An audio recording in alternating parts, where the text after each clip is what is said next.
闻的头一条来看，这个嘉义有一个29岁后生，平时无一个正经头路。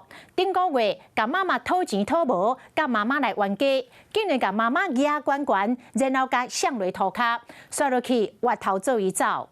这个可怜的妈妈抢救10天，也是亡生了。检察官甲申请收押，结果法院是裁定无报请回。亲友真不服，讲这个后生是故意害人，嘛提供当时伊伤害妈妈的影片。这个法院尾啊，才阁甲收押。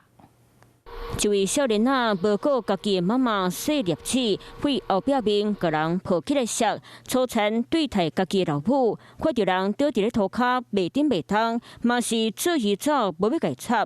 经过民众看到，赶紧报警救人，不过经过10天，嘛是重伤过身。他跑，然后他从后面拿起来摔，一起想要摔下去，然后他的手就没动了。这件悲剧就发生伫咧嘉义。经过了解，29岁郑先生平常时啊无伫咧做正经头路，定定甲老母伸动手讨钱。顶个月28号，因为讨无钱，就甲老母伫咧相谅，落尾佫家杀死。伊个囡仔对老爸老母无尊敬安尼呢，后换倒来做问嘛入去安尼。到你也是3天吼，伊捌你死啊！你也是人是3个月，1个月无死，就讲迄个歹话啊！你安怎唔甘？要神经想到过头。迄唔免放手。其实这位郑先生已经是头一摆起脚动手，侵讨伊的妈妈，佮按上申请保护令。不过后生苦苦拜托求情，才软心袂过，心讲嘛是去害死。根据厝边头尾的人讲，人是去应对，所以检察官申请羁押去提回来，落尾不好提起公告发回定审。